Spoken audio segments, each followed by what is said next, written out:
Good afternoon, everyone. Can I welcome you to today's Cabinet meeting of Suffolk County Council, and this meeting is being webcast live and will be available to watch subsequently on the County Council's website. Members of the public and press may also record, film, photograph or broadcast this meeting when the public and press are not lawfully excluded, provided due courtesy and respect are shown to others in attendance in lines with the Council's published guidance. Can I just ask everyone just to check your phones are off or on silent, and also your laptops also on silent as well, please. We're not expecting a fire drill. I don't think we've ever had a fire drill during Cabinet meeting, but we're not expecting one, just tempt fate. In the event of the alarm sounding, please leave the chamber following the fire exit signs at the rear of the chamber, and fire evacuation instructions can be found on page 4 of the agenda. So we'll go straight into the main agenda. The first item is apologies for absence. Do we have any, please? Apologies for absence have been received from Councillor Becky Hoffensberger, Cabinet Member for Adult Care. Thanks very much. Becky's very sorry not to be here. She really wanted to be here, but something has come up she really needs to attend to at very short notice. Agenda item 2, declarations of interest and dispensations. Cabinet members, do you need to declare any interests or anything within the agenda today? Any received? None received? Okay, thank you very much. Minutes of the previous meeting. We need to approve the minutes of the meeting that held on the 24th of February. These are on page 5 of your papers, running through to page 10. I wasn't actually at that meeting. It was chaired by Councillor Richard Smith. Members, are you happy that that is a true reflection of the meeting? Is that agreed? That's unanimous. Thank you very much. I'll sign those, or maybe Councillor Smith will sign those as a true record after. Public questions. Do we have any public questions today, please? No public questions were received for today's Cabinet meeting. Okay, the next item on the agenda is the update from the Scrutiny Chairman, who would also pick up the Scrutiny and Audit update to Cabinet. So can I hand over to Councillor Michael Ladd, please? Thank you, Chairman. This is obviously my last report to Cabinet after 5 years of being Scrutiny Chairman. So could I just take this opportunity before I give the report to thank all, particularly yourself, Chairman, and all the Cabinet members and officers who have attended Scrutiny meetings over the past 5 years. Thank you for their cooperation and openness. I've always felt that Scrutiny should be a help and not a hindrance. So hopefully some of our recommendations have been useful in adding value to the topics that we've looked at. Special mention to Councillor West, who I think gets the prize of attending Scrutiny on the most occasions. So, the Scrutiny and Cabinet, update to Cabinet today is 3 meetings. The first one is the Health Scrutiny Committee on the 3rd of March, the Education and Children's Services Scrutiny Committee on the 5th of March, and the Scrutiny Committee on the 11th of March, and you have the paper, I think, in front of you.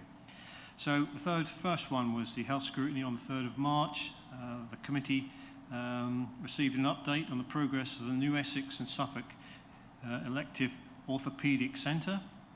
The committee welcomed the meeting representatives of East Suffolk and North East Essex Foundation Trust, the West Suffolk Hospital, and the Suffolk and Norfolk East Essex Integrated Care Board. The committee were pleased to hear that the successful delivery of the Essex and Suffolk Effective Orthopaedic Centre and congratulated everybody involved in their achievements in delivering it. They agreed that the committee should continue to monitor the progress of the new centre, particularly with regard to the service provision available for Suffolk residents and the experiences of patients, and there are some various recommendations there. The next meeting was the Education and Children's Services Committee meeting on the 5th of March, where the committee acknowledged, they looked at the Suffolk Leaving Care offer and acknowledged the progress made in addressing the areas of improvements and identified in 2024. Lots of recommendations there, A through to F.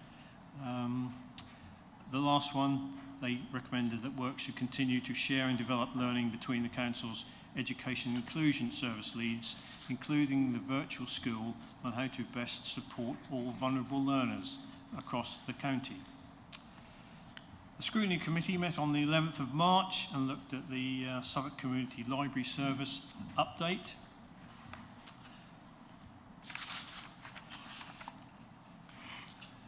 The committee were joined by the Cabinet Member for Communities and the Director of Public Health, and the committee thanked all the library volunteers and staff for continuing to support Suffolk libraries and for enabling a successful smooth transfer of the library service back into the County Council last June.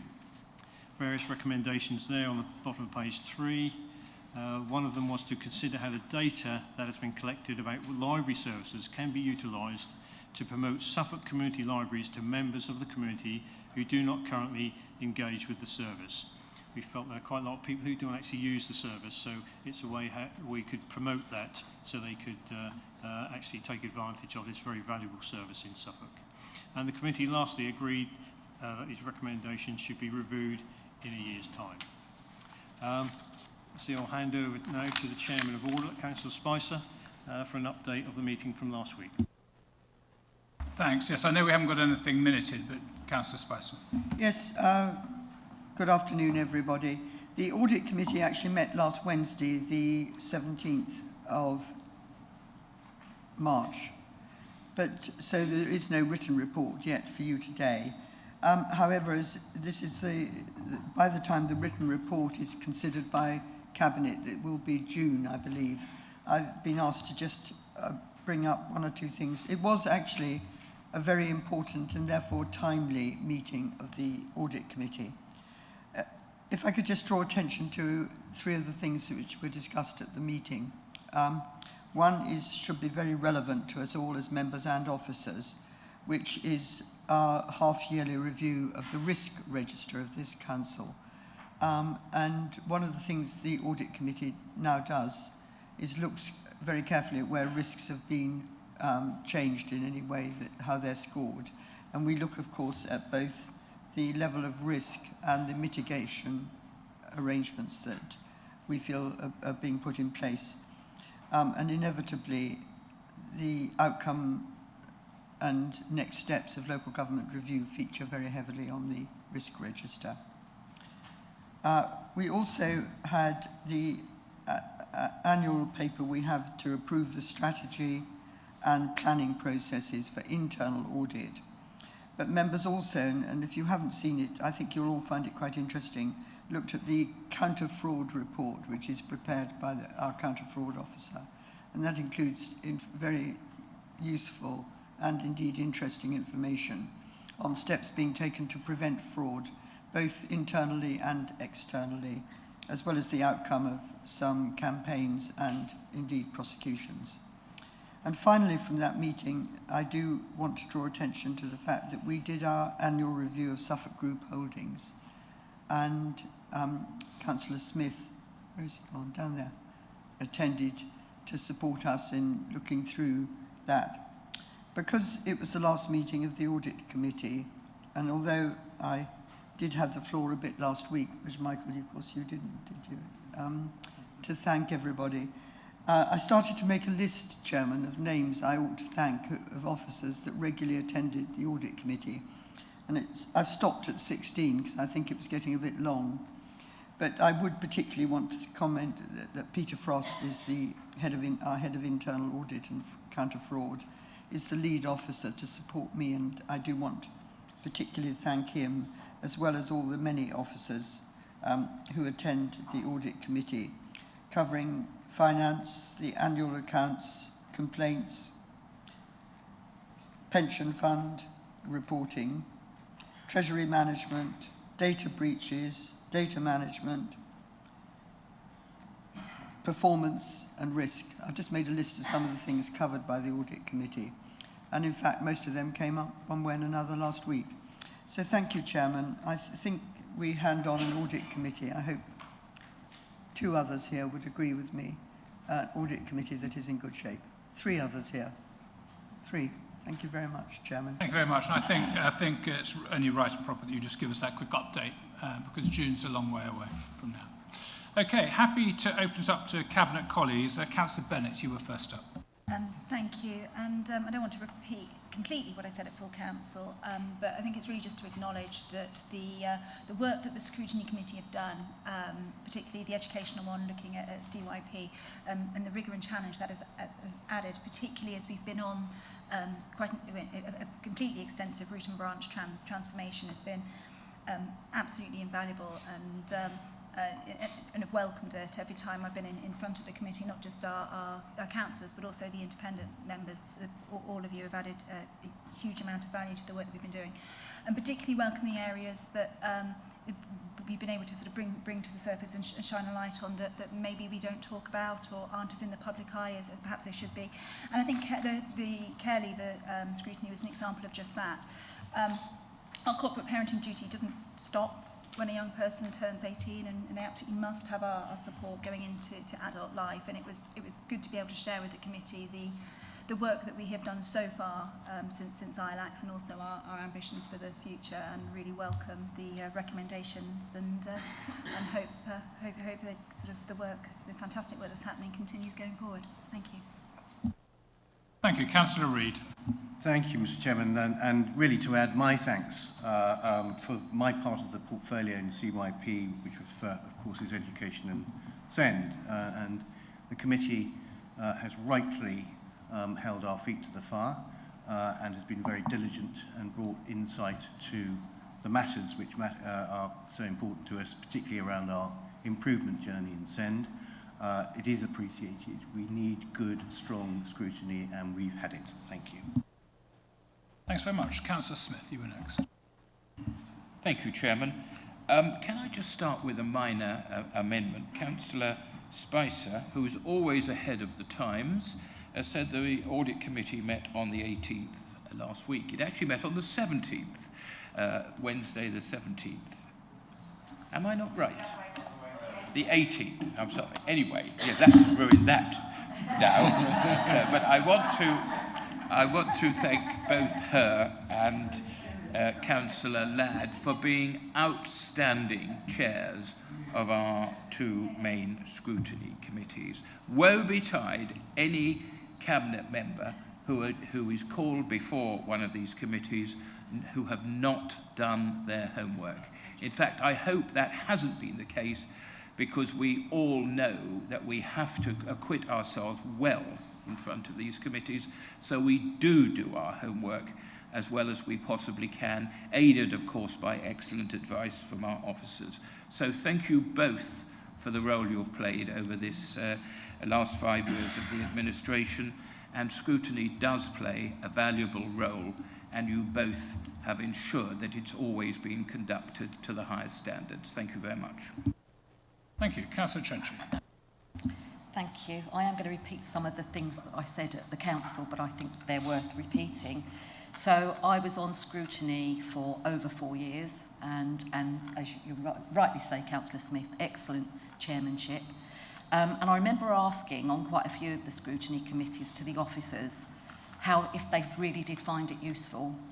And of course they're always polite, but I genuinely believe that they do find it, or they did find it useful. Then, of course, coming over to this side and having the library scrutiny, absolutely, 100% you find it useful. It ups everybody's game.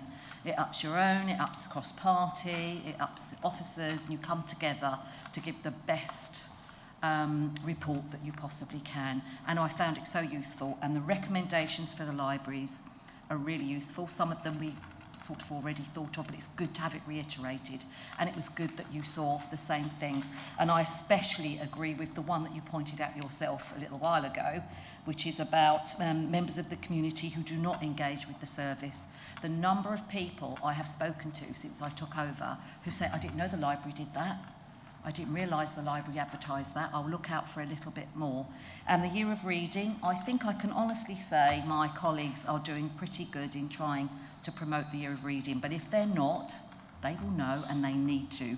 So absolutely right. I hope I'm here to look out for all the others that you put in the recommendations as well. Thank you. Okay, well, thank you very much. And can I just add my thanks to you both. Scrutiny is such an important role, and actually, the way you've chaired it, Mike, over the last 5 years has been really positive for the organisation. You've challenged us when we needed it. You've held us to account, as you rightly should do.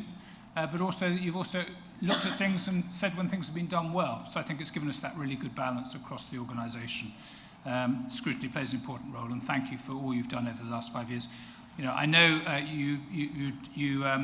you said to me, I'll do it for a couple of years, and 5 years later, you're now hanging up your cap, but thank you for all you've done. And Joanna, I obviously talked about, raised thanks on behalf of many people at full council the other day, but again, Joanna was exactly the same. She said, I'll do audit for a year, and that was 8 years ago.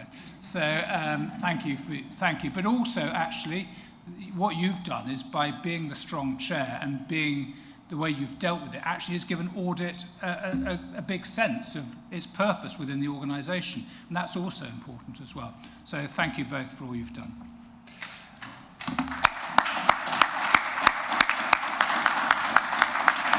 I should, of course, add there is another chair of another scrutiny committee that isn't here. Keith has taken over, and we've had health scrutiny with Liz as well, and they've stepped in recently to pick that up. So again, thank you to the chairs. Jessica did it for a long time on health scrutiny. So thank you to the various chairs who've picked up those roles who can't be here as well, because they've all played their part in a different way to make sure that the challenge and the rigour is there in the background. So thank you. Okay, so we'll move on to the next agenda item, which is agenda item 6, Growth, Highways and Infrastructure, Public Rights of Way Structures Capital Programme 26-28, and I'll hand over to Councillor West. Yeah, thank you, Chairman. The Public Rights of Way network covers over 3,500 miles across the county of Suffolk.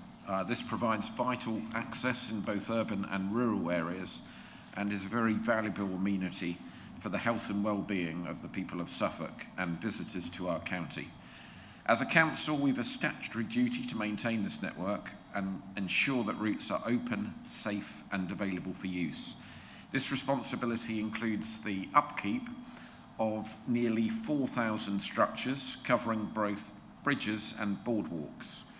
However, we are facing a significant challenge. Capital funding for this work has been limited and remained static for the past 5 years, despite considerable increases in material and contractor costs.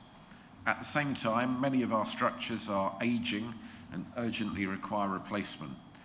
Without action, we risk widespread closures that would disrupt the network and undermine the service we aim to provide. In order to address this, we're proposing a major replacement programme covering over 700 structures over the next 2 years. This includes both standard structures and several key bridges. The total value of this programme is £3.9 million. Failure to replace the majority of these would impact not only on the users of the network through closure, but also incur substantial revenue costs through temporary traffic regulation order closures. This would heavily impacting the delivery of revenue-funded grass-cutting programme because the funding would have to be taken from elsewhere. Our Rights of Way team has already completed a comprehensive inspection programme to assess the condition of every structure in the county. This gives a clear, evidence-based schedule for replacement. The funding is required initially for 2 years, but is part of a wider 5-year programme. Given this, it's vital that the funding is agreed to ensure the public right-of-way remains open for users and both residents of Suffolk and visitors, providing key links in parishes across the whole county. Happy to take any questions, Chair, on any of the paper. Thanks. Yes, Councillor Smith. Thank you. Well, if I may just comment very briefly, because the amount of money that we're talking about was actually included in the budget papers and agreed at the budget meeting on the, now I've got to get the date right now, the 12th of February. Yeah. Thank you. But there was a note in those papers that it was relied on subsequent ratification by Cabinet because the sum was over £500,000. So in a way, we've already approved this, but this investment is needed. It has been well planned and it will be well spent. to help to keep this huge mileage, 3,500 miles of rights-of-way, open and available to the people of Suffolk and those who visit this lovely county. Thanks. Councillor Reid. Yes, thank you, Mr. Chairman. And I'm really pleased, Councillor West, that you brought this paper forward. I think we all know that rights-of-way, all 3,500 miles of rights-of-way, is chronically underfunded, and it's always been under pressure.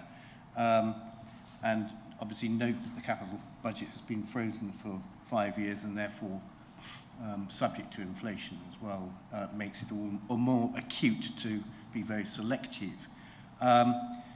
When I was responsible for rights-of-way many years ago, I was proud to find the money for some very significant restorations, which have been mentioned in paragraph 9. Complicated restorations, namely Hempyard Bridge at Ixworth and the Walberswick Bailey Bridge connecting Walberswick and Southwold.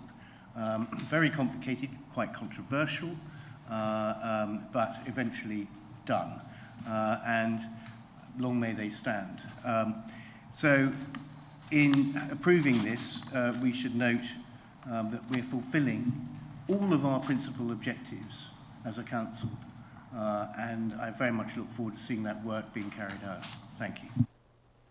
Thanks very much. Councillor Bennett. Thank you. Yeah, absolutely welcome this additional investment. I spend a lot of time out and about in the villages in my part of West Suffolk, and actually been able to use some of my locality budget over the years to make some repairs and improvements. So the fact that there's money coming forward is very welcome. Obviously, public rights of the way are there for anyone who enjoys a walk, but actually also they're a really core part of rural life, whether they're part of the route to school, connecting my residents to their doctor's surgery or the shop in the next door village. They absolutely vital, and really pleased to welcome this. Thank you. Thanks so much. Anyone else wish to come in? No? Yep, I echo that. I mean, this is an area, particularly in rural areas, where we often see the need is greater than the funding we have, so anything we can do towards that is most welcome. So thank you for bringing the paper forward, and thank you for finding the funding for this. Yes, I will be opening it up to other colleagues now. Councillor Spicer was first, and then I'll bring you in Councillor Martin. Thank you very much, Chairman. I have got a question, because I know you want a question, but there's a couple of things, if I can preface it before. I feel it's very appropriate that the last time I speak in this chamber is about rights-of-way and bridges, because I've recently been looking through mountains of election leaflets, and every election address, time I've stood for election, I've said improve our rights-of-way, open up our rights-of-way. I don't think I've ever been specific about structures, but perhaps I should have done sooner. And I'm very fortunate, and I think he wants me to thank him, both Councillor Reid and Councillor West, for Hempyard Bridge and Bardwell Bridge. Thank you very much. So I'm fortunate. I've had 2 new bridges in the last 4 years. One thing, Chairman, I have learnt from my experience with bridges is inspection is fine. Very nice to send the inspectors along and they crawl around in the river or underneath. Actually, hopefully this money, which is brilliant, absolutely brilliant, will enable action and intervention sooner, because that will keep the costs down, help keep bridges open, which might otherwise have to be closed. So my question is, can you give me some confidence and assurance that this good news will be shared widely with parish councils and people who are waiting for bridges, and also with the Suffolk Local Access Forum, which I have proudly represented you on for many years now, because this is the sort of thing that we talk about at the Local Access Forum, but don't always feel that we've been listened to. So it's very good news that we have been. Thank you, Chairman. So that's the question. Yes, we'll make sure the news is spread far and wide. Yeah, through our normal channels. But yeah. Councillor Martin. Thank you, Chair. Yes, the year that I moved to Ipswich in 1993 I embarked on a walk with my new partner from Bawdsey to Halesworth via Walberswick, partly as a bonding exercise and partly in order to try and give up smoking. Both of which were successful, I'm very glad to say. But a lot of the structures along the Suffolk Coastal Path were ones which were fairly new, and a lot of them had actually been put in place using community service volunteers, labour. So my question is there any scope for the use of volunteer labour in doing some of the work that will be needed? Not so much obviously on the major structures, but certainly on very, very small bridges over tiny rivulets and bits of boardwalk, which are essential, but which are not necessarily particularly difficult to put in place. Chair, through you, I might just defer to our officers on that question. I think that's a perfectly sensible question and would support it, but maybe Mr. De Kaiser, where is he? Oh, well, Claire. Either. Hello, I'm Claire Dixon, the Operations Manager for Rights of Way and Access. Sandy, yes, we do work closely with volunteers. It does depend on the extent of that structure, but we already do work closely with a number of parish volunteers. If it's within the guidelines of our risk assessments, then it is something that we're looking at. We're trying to deliver as much as we possibly can and the easiest and most cost-effective solutions. Yeah, thanks for that, Claire. So apologies, I'd looked around and hadn't seen you. So thank you. Councillor Dunning. Thank you, Chair. I do have a question. It might be a bit strange, but I firstly want to say absolutely thank you to the Rights of Way and the Highways team for White Bridge in Halesworth. It cut a community completely in half and it disadvantaged our fire service within the community. So thank you very much for all the hard work that's put into it. So pleased with the community that they actually commissioned a film, the Millennium Green commissioned a film. And my question is, I have a link to YouTube if you would like to watch the film. Would anyone else like it? Because it's so grateful. Thank you. Please share it with Cabinet. I'm sure we'd have a look. Will do. I did give it to you, but if anyone else would like to share it as a model of actually how well you can work together in highways and with the community and volunteers, I could think you could use it as a model. Thank you. Councillor Lockington. Thank you, Chair. It's really good news, and I think as we all supported the budget, we all can take a bit of pleasure in getting this money.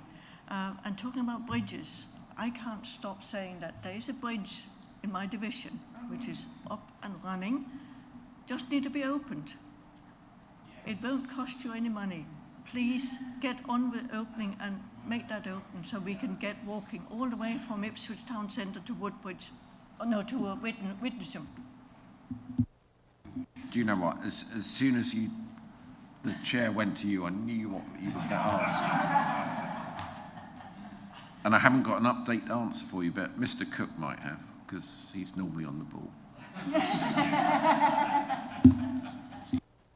I can categorically confirm in this occasion, councillors, I am not on the ball, but I'm happy to take that away and find out for you, Councillor Lockington. So I drive past it every day, and they've got flashing lights and vehicles working on it, it seems, every single day. I mean, you can see it in the distance, you see it there, but it's just not open. So, yeah, I'm sure we can get more information from the developer as to the timetable around them. Okay, Councillor Stringer, you were next. Yeah, thank you. First of all, I want to thank the team for the many small and large projects that have been completed so far. You know, sometimes a very, very small little bridge or structure or tiny piece of path being made available can be life-changing for many, certainly in rural communities. Also, I'd just like to remind you, there are also a number of quite large projects which are already funded, which we're waiting for the designs for, that we really want to get going with, so we can connect communities to sustainable things like railway stations. That'd be really, really good if we can do more on those. On the subject of open, safe and available, there was much fanfare the other week about the King Charles III coastal path, saying it's open, but it's not all available. Certainly here in Suffolk. And I'm just wondering, as we get spring coming and people coming here to go on holiday, some people, well, I can see social media posts already saying people have been trying to access the King Charles III path and it's not there yet. Can we do a communications job on explaining what part of that path is available and where, so that people don't feel let down if they do come to wonderful Suffolk to enjoy the path? Thank you for the question. Before I go to officers, the part we were talking about last week was the part in Ipswich from the food hall to Piper's Vale. But maybe if I pass to officers, they can talk about the missing bits. Thanks, Tim de Keyser, Head of Service. So, just to be absolutely clear on the King Charles III England Coast Path, the path is defined and approved by the Secretary of State, working through Natural England as key advisor. The County Council has been involved all the way through that process, but we are effectively establishing the path on behalf of the Secretary of State on the ground. All of the sections in Suffolk have been now defined, but in legal terms, but they haven't all been established on the ground. So we're still in the final stages of that, but we're expecting to complete that job by June, early summer, I believe.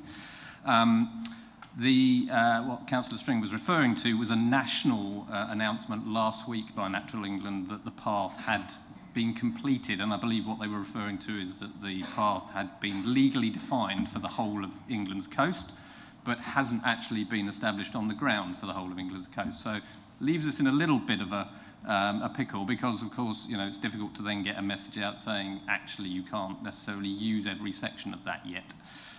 So locally, each highway authority is keeping an eye on the situation, and we've been doing the same.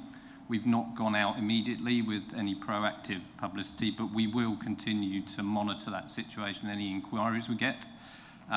In most cases, there is anyway a route available on the ground, because we've had a Suffolk Coast Path for many years, which was established by the National Landscapes, the former AOMB team. And that path is still available in most places. So, and we're transitioning from that to the new national trail as that becomes established. So I can assure you that we will keep that situation under review, but it will only be a few months before we have the full coast path, the new coast path established on the ground, and then we will consider suitable promotion and publicity at that point. Sounds as if national comms came in with a slight sledgehammer to what was going in on the ground. Okay. Thank you. Councillor Ladd, you were next. Thank you, Chairman. I just want to make a comment, if I can, about the Bailey Bridge, which is actually in Southwold, although it goes Southwold to Robertswick. It is actually in Southwold. But thank you for the officers who were involved in that. I think that was the most emails I've ever had, was when that Bailey Bridge was closed for some weeks. It's really, really important for people to actually, you know, be able to walk and to get across from one town to one village. 3,770 structures, that's amazing, isn't it, in Suffolk? And about half of them need replacement and refurbishment. So my first question is there enough money to do that? And my second question is, how often are these bridges inspected? Thanks for the question. I'll pass that one straight to the officers on the back row. Thank you. We have a 5-year programme which would be verified through the last 3 years of a rigorous inspection verification. So we are looking at a 5-year programme and then an actual capital pipeline to continue beyond that point. It's something we've been very clear on. The significant structures are inspected every 2 years by the Suffolk Highway Structural Engineering team. The remaining structures, depending on their age and their form type, are inspected between every 2 and 6 years. So we do have a matrix that we then conform to. Okay, we haven't got any other questions. So, Councillor West, can you just ask Cabinet what we're being asked to decide today, please? We're being asked to decide the recommendation at paragraph 3, which is at the bottom of page 11. Cabinet, are we in favour of that recommendation? Can we have a show of hands, please? Thank you. That's unanimous. Great. Thank you very much. Okay, the next final item on the agenda is the Suffolk Economy Annual Review. Can I welcome Mark Pendleton, Chair of the Suffolk Business Board, and sitting next to him is Rob Hancock, the Assistant Director for Housing, Economic Growth and Planning. Before I come to them, I'll hand over to Councillor Smith to start the item. Thank you, Chairman.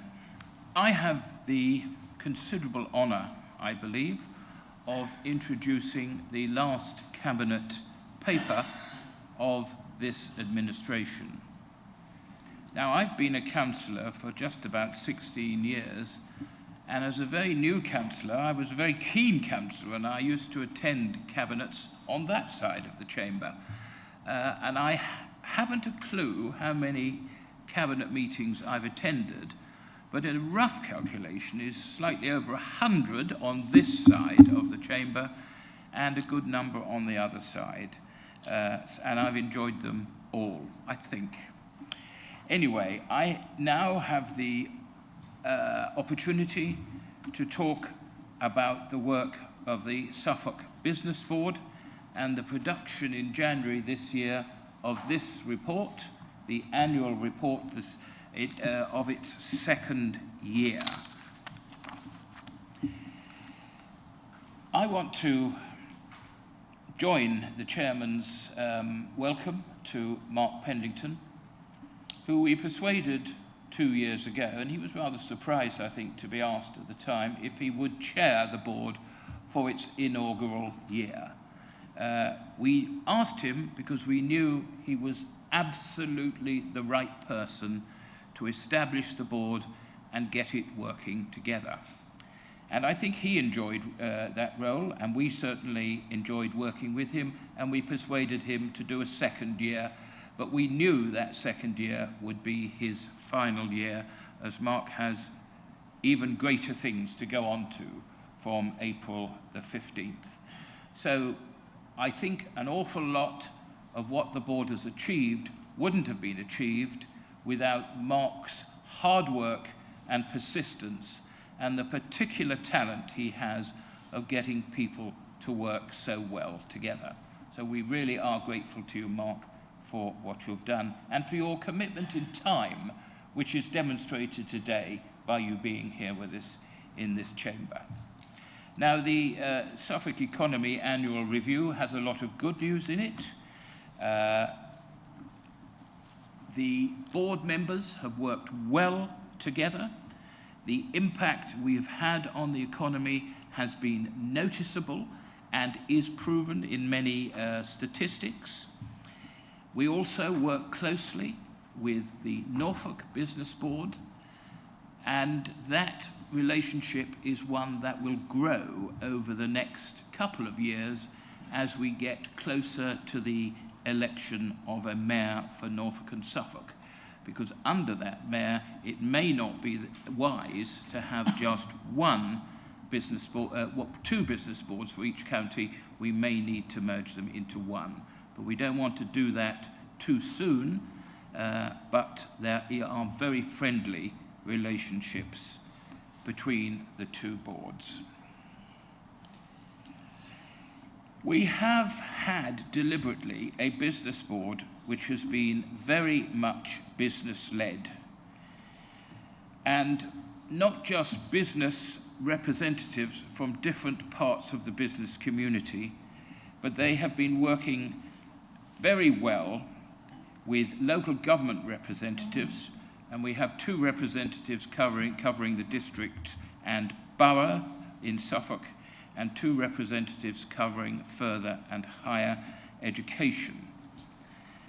Those representatives change each year, or they are reappointed each year, and our board members are on a mix of 2, 3, or 4-year terms, and being at the end of 2 years, we are now finding a churn in the business community and the representatives on the business board. We have been conducting interviews, and we feel that we have found some really excellent new people to take the board forward, including a new chair, who I don't think I'm really supposed to announce in public today, but there is a business board meeting on Thursday of this week, and I think the business board itself needs to hear the good news of who will be chairing them over the next year. So this is the current report. I do encourage everybody to read it. Certainly, I hope councillors have all been briefed on it. The Business Board themselves have already approved this report at their last meeting, and I'll now hand over to Mark Pendleton, who will talk through some of the highlights. Councillor Smith, thank you very much, and this is my second outing to Cabinet, and thank you for that invitation. It's always a pleasure to be here and to talk about the Business Board. And in my experience, and I think I've said this to you all before, is that things can really be exciting and positive things can happen when people work well together. And it happened with the former LEP, and it happened around this Business Board as well, when the public and private sector joined together with the voluntary sector, health, local government, and speak with one voice and with one mission and purpose. That is when some exciting things can really happen. And that has been the case with the Business Board.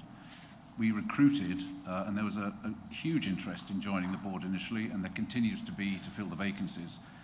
And we have a very dynamic mix of people who are really committed to devote their time and their expertise and their talent from particular sectors and multi-sectors to make things happen, to help grow the Suffolk economy and make it as big and special as it deserves to be. But in the spirit of this being the last outing for me as a chair of the Business Board, and indeed the Cabinet, I would also like just to thank one or two people who have made the Business Board the success that I think it has been, and it's because of them actually that it has been a success.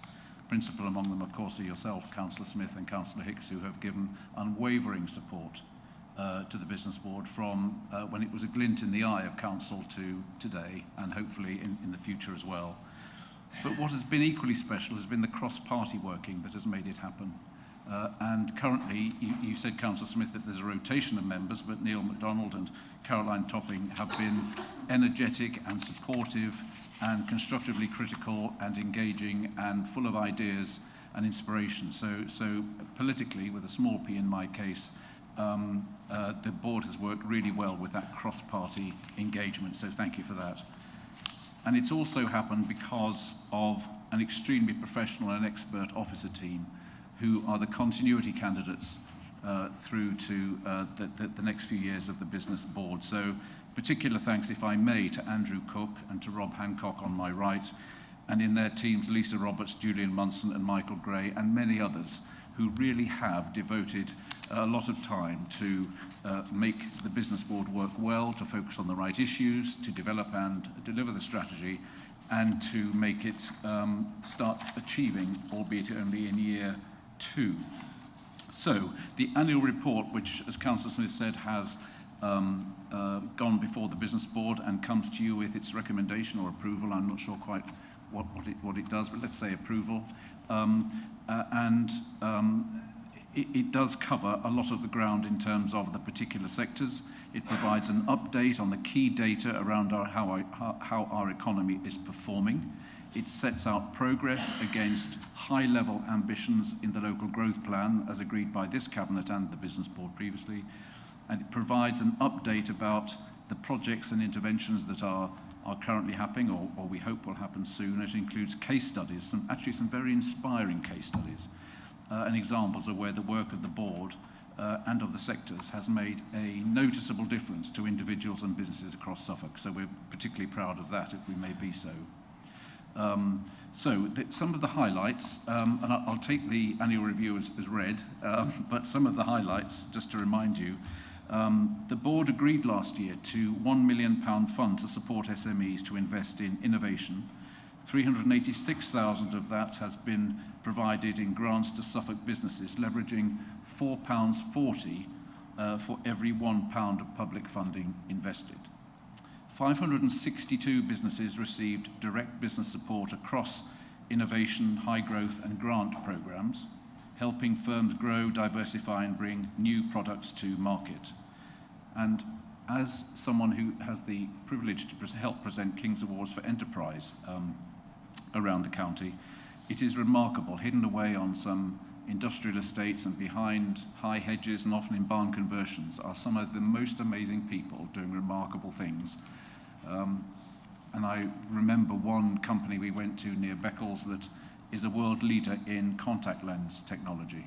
Another one in Newmarket 2 weeks ago, where a company is helping 30,000 children in this country and 60 other countries around the world have access to apps that help them give access to the curriculum, to literacy and reading, and to wider education. Just two examples of particularly young people living their dream and creating incredible products.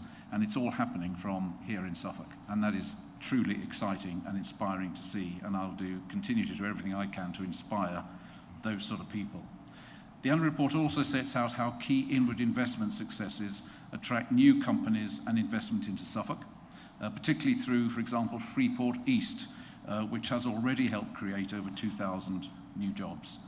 Adult learning is delivered to more than 2,200 adults across Suffolk, and over 1,000 young people are supported through Thrive, which, to remind Cabinet, supports those with challenges reaching employment such as disability, disadvantage, mental health issues, with 400 of those progressing to positive career destinations. That's fantastic news.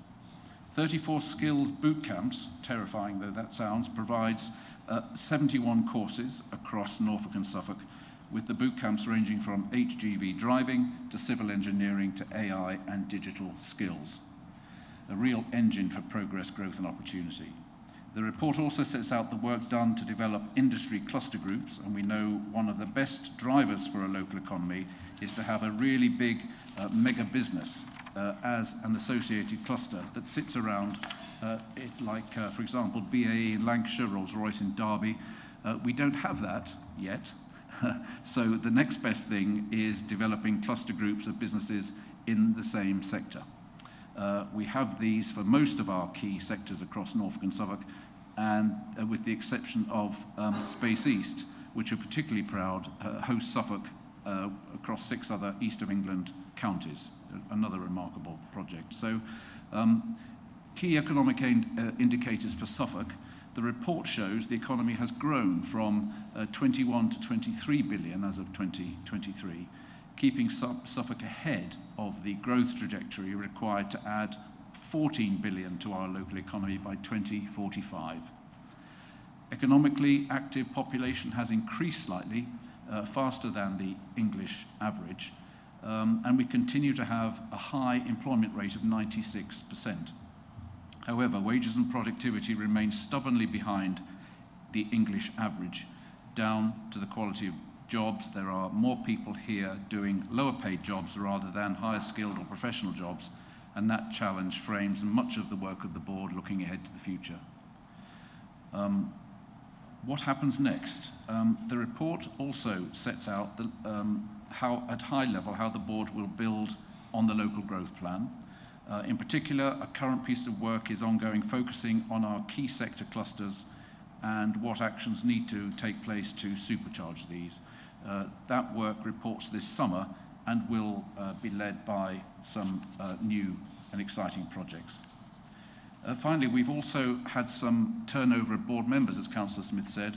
I'm very excited about the seniority and the diversity of people who are excited and want to join our board. And we had a very energising set of interviews a couple of weeks ago here at Endeavour House. And I think the people that are filling the vacancies now are going to be in the perfect position, as indeed is the new chair, to take the board to the next level. And my hope is that the next administration will be as enthusiastic about the Suffolk Business Board and what it's setting out to achieve, to support it and nurture it and encourage it in the years ahead. And that leads me to think it's a very exciting future ahead of the board and for Suffolk.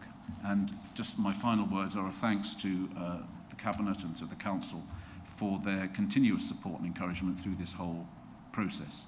And if there are any questions, I will try and answer them. Thank you very much. Councillor Reid. Just before Councillor Reid comes in, Chairman, would you mind, I need to declare an interest, which I forgot to do at the start of the meeting. Mark Pennington has mentioned Freeport East. and I do serve as a non-executive director on Freeport East representing this county. I apologise I didn't declare that at the start of the meeting. Thank you for that. Councillor Reid. Thank you, Mr. Chairman, and thank you, Mark. I mean, this annual review is really encouraging piece of work, and I'm pleased personally to see the progress that's already been made. And it's clear that the board has brought together people who really care deeply about Suffolk and are determined to make a real difference. And we should be grateful for the time, commitment and business expertise that members of the board bring with them. But as the Cabinet member for Send, what really stands out for me is the impact this work is already having on young people across our county. And as we said, more than 1,000 people have been supported through Thrive, and hundreds have been moved into jobs, training, education and independent living. It's also great to see the wider progress on skills. And investment and innovation, to your point. When businesses, educators and the voluntary and public sectors pull together like this, it creates the kind of place where young people can imagine a future for themselves and see a path to get there. And there's a lot to celebrate in this review, and I'm looking forward to seeing, like you, how the Business Board and Suffolk economy keeps its momentum going so that every young person in Suffolk feels supported, valued and excited about the opportunities for their future in Suffolk. Finally, I am in a very small way vicariously involved in the work by being a board member of New Anglia Capital, and I didn't declare an interest because it's not officially part of it. But one of the key ambitions is for Suffolk to continue to be a place where businesses can thrive, start and thrive and grow here. And I hope, like you, that the future brings increased determination to foster economic growth and prosperity and brings with it the money. Thank you. Thanks very much. Councillor Cenci. Thank you, Chair. I don't know whether you know, but today is National Achievers Day. So I'm going to start, first of all, by thanking Mark, as others have, and wishing him all the best for the future in his new role. And I'd also like to thank Councillor Hicks for his excellent leadership and vision, and Councillor Smith the same, and his passion for this particular project. I'm going to speak on behalf of Communities, which is my portfolio, and I'm pleased to speak in support of this report, which does set out a strong and encouraging picture of Suffolk's economy and what it means for communities. Economic success is only meaningful if it is felt in the communities. In Ipswich, where I represent the division of Chantry, the increase in output and investment in skills and training, we can see this translating into continued regeneration of the town centre and waterfront, growth in sectors like digital and port-related investment linked to Freeport, which has real potential to create jobs.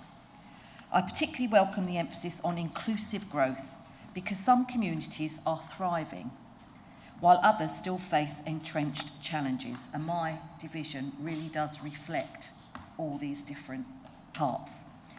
I want to make sure and see that growth strengthens all, and this is possible.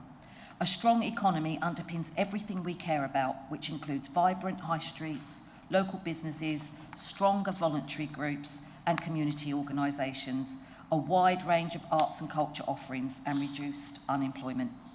With the Port of Ipswich and its connections to Freeport East, the town is helping to drive its progress and is being delivered in collaboration with all our partners. It's joined up approach that translates into real community benefits. I would gently contrast that with other approaches we sometimes hear.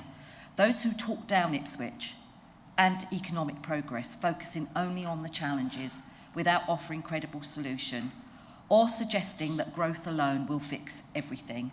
Neither approach on its own is sufficient. What this report shows is that in Suffolk, we are getting the balance right. So thank you to everybody involved and everybody who's worked on this. Thank you. Councillor Chambers, you want to come in? Thank you, Mr. Chairman. Yes, so it's particularly encouraging to see Suffolk's economy continuing to grow in line with national performance and making progress on the key ambitions such as skills development, emissions reduction, among other things. The fact that several ambitions are already ahead of trajectory reflects the strength of the foundations that have been put in place by you, Mark, the board, and the effectiveness of partnerships working across this county and region. So I just want to put on record my thanks to Mark for his service to the board and the positive way that he'll leave it in good hands. Thank you. Thank you. Councillor Wiles. Thank you, Chair. And yeah, I'd like to join in thanking Mark. This review is so important. It shows that Suffolk really does mean business.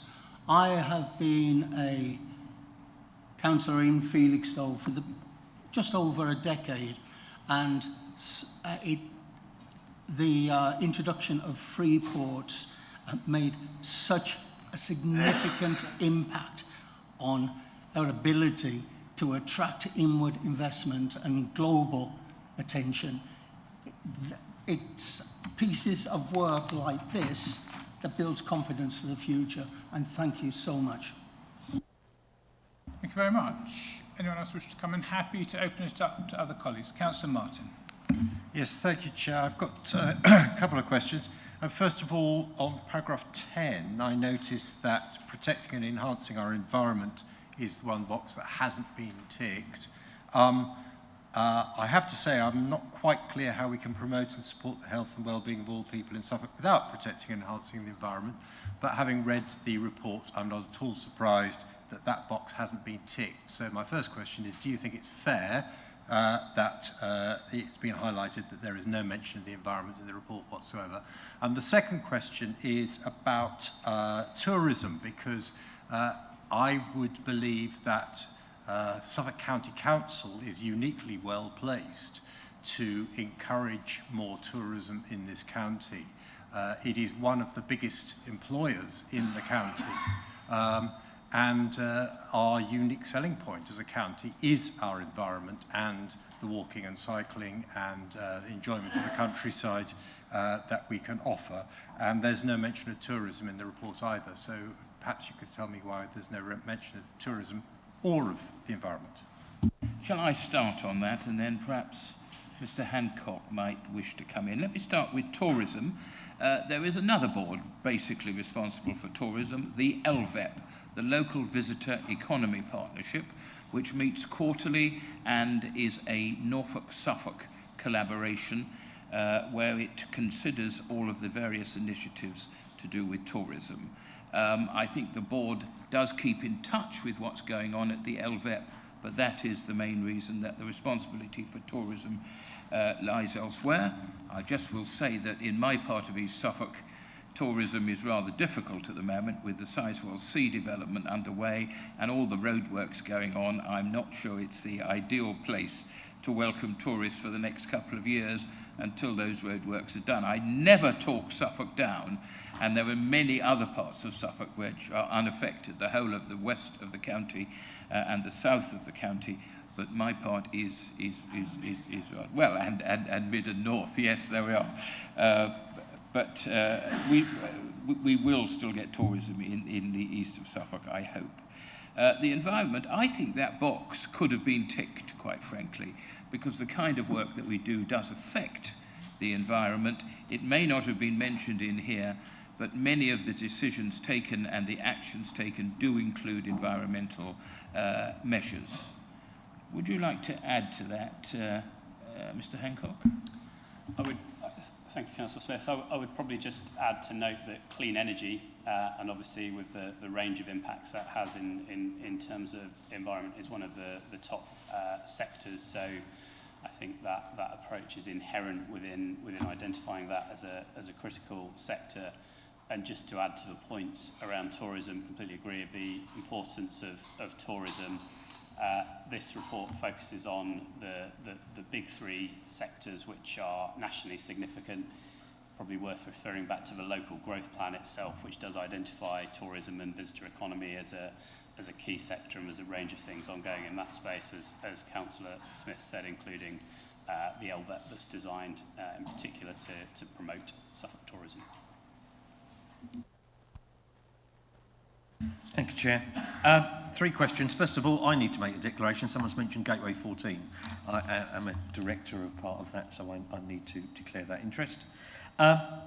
Mentioning Gateway 14, in the section on free ports, it seems quite a lot of the works being carried out and projects being completed are on Gateway 14. Can I ask, what are the plans to make other parts of those free port sites as successful?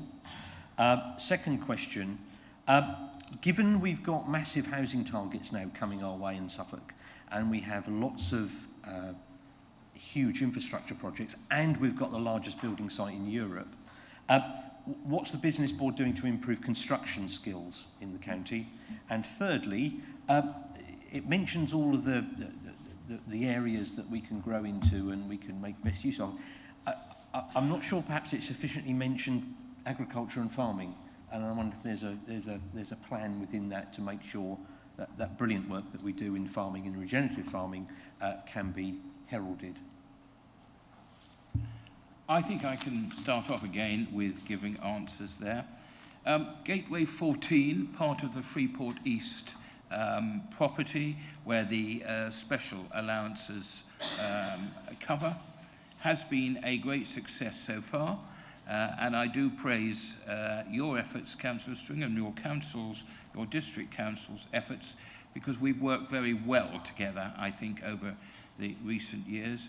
And yes, you are right, it was always going to be the first of the 3 main sites to be developed, because it was further advanced than others. The others are within the Felixstowe port area, where there is a specific area of land, and across the water into Essex, where we are hoping to develop Bathside Bay as a second terminal stroke base for offshore wind developments. Both of those the latter 2 take very large sums of money. We're talking of hundreds of millions of pounds here, including substantial early investment to get extra electric power into both sites. And you're talking of 10, 20, 30 million pounds just to achieve that. All of those efforts are underway, and in due course those sites will catch up with Stowmarket and make more of an impact. But it was always thought that Gateway 14 at Stowmarket would lead the way, as it is doing very proudly. Housing targets, construction skills, there is a great deal of work being done at West Suffolk College, and at the 2 other colleges in Suffolk to encourage young people to be involved in a whole range of construction skills. I think that work is attracting large numbers of young people and having an effect. So I think we're doing what we can there in an effective and targeted way. And there is to be a new development at Leiston, funded by Sizewell C money, which will provide not so much, well, it will be construction skills, but a whole series of other skills which are needed in the development over the next 10 to 12 years of Sizewell C. Agriculture, agri-tech, absolutely right, hugely important to Suffolk. We do try and represent that interest on the business board, and Oliver Paul has been our main business board member, who speaks for Agritech. His family own and run the Suffolk Business Hall. I went there recently and was absolutely overwhelmed by how busy it was on a Monday lunchtime. If they could be that busy on a Monday, they've obviously got a good business market there. Oliver Paul is stepping down because he is the next High Sheriff of Suffolk, but we are recruiting somebody directly to take his place, because agriculture, agri-tech is hugely important to Suffolk. Do you have anything you'd like to add, Mr. Hancock? Or Mr. Pendleton? Yeah, thank you. If I could just add, just to build on your second point, It was fantastic news that earlier this year, Eastern Education Group, which is West Suffolk College, Suffolk 1, was awarded Construction Technical Excellence College status. So that's one of 10 groups across England that have been awarded that status by national government. The Business Board and Mark lobbied hard for that. And those construction technical excellence colleges are specifically designed to provide the next wave of workforce for house building, for NSIP build, and for all the infrastructure we've got coming in. And I think we already know there's some significant investment will come in through that channel. And the college are already working hard at looking at new premises and how they can build out to develop that supply of well-trained people. I haven't got any other hands up, so I just before I go back to Councillor Smith, can I just thank you, Mark, for all you've done in the last 2 years. You coming on board was absolutely the right decision. We knew it when we approached you that you were the right person to lead this, and you leave it in really safe hands, I think. It's very hard when government makes an announcement that this is the direction of travel, and something that's worked well, like the LEP, which in Norfolk and Suffolk was seen as a good LEP, had worked well, that they decide to disband that and go down another route. And actually that's quite hard, but we were lucky and fortunate to have you involved right from the beginning to drive this, and I think we leave it in very safe hands with you moving on to other things. So thank you for all you've done. I think it's worked extremely well. So on behalf of us all, thank you, Mark.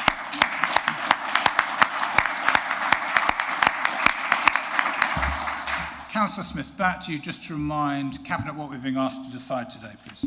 Well, Mark asked rhetorically, really, what the role was about this report, and our role is to endorse it rather than approve it, because this is the recommendation. Cabinet is asked to note the progress made in delivering the Suffolk economic strategy during its first year and to endorse the annual review as a formal record of impact, challenges and next steps.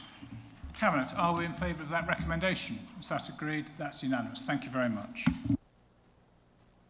So this is the last Cabinet of the Administration, and so I know we've done a lot of thank yous over the last few days. But I would just like to thank all my Cabinet colleagues for the hard work that you've put in, preparing as we bring items forward to Cabinet, taking it through the process of the group, and to the colleagues who are not here anymore, some of whom we've lost and some who've moved outside of Cabinet. And so welcome to those that arrived recently, like Nadia in particular. You know, I think people underestimate the commitment, the time that is required to be a Cabinet member. It's a huge amount of work, and you know, you've all done it with great diligence. So thank you so much for the role you've all played in delivering, you know, for the best for the residents of Suffolk, and that's what we've all tried to achieve over the last 5 years, but going back 8 years since I joined as leader. I'd also like to thank the senior officers. There are many who are here today, there are many who can't be here, and there are some who are no longer here, but your role in working alongside Cabinet members to deliver policies that really make a difference. It's a team, it's a teamwork, and we challenge each other. At times you don't agree with some of Cabinet's ideas, I absolutely get that, but that's the joy of working in a political organisation, and vice versa. But thank you for the challenge, thank you for the support. I know every single director and Cabinet member is here to try and deliver the best for Suffolk, and sometimes that gets forgotten. But we are all doing our bit to try and make a difference. Today is also Nicola's last day, and we've obviously, full council and earlier today, had the opportunity to thank Nicola. But really, Nicola, thank you so much for all you have done. We've said it multiple times, but we were really lucky to have you as our chief exec, and I really believe you came here and have made a real difference, and I'm really thrilled to have worked with you for the last 8 years, because actually for me, we were a perfect combination in terms of challenge, rigour. We didn't always agree, but your good humour, and particularly during those days of COVID when we were all like, oh my goodness, what is going to happen? We just got on with it, and that's what we do. We are often quiet about it, but we just get on to deliver what is best for Suffolk, and I wish Mark and Andrew the best for the future. There is one other person. Is there anyone at the door? Yes. Good. Could they come in, please? Could you bring us up here, please?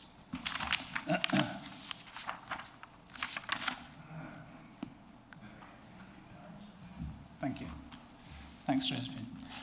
So there is just one other person who joined Suffolk County Council back in January 2002, when it was located in the old County Hall. 24 years ago, when you joined Democratic Services. Back then it was called Committee Services and Democratic Services. But can I just say, you've been professionally clerking Cabinet since June 2008. Now, today's a quick meeting, but some of those meetings have gone on into the early evening, and you've continued to just focus, be positive, taking all the notes, and doing it always with such a positive way. So, really, on behalf of all of us, being clerk to this Cabinet since 2008 is a huge achievement, obviously being with the wider team since 2002, but we wish you all the best in your retirement. Thank you for all you've done for Suffolk County Council, and we just thought Cabinet would get together and get you some flowers.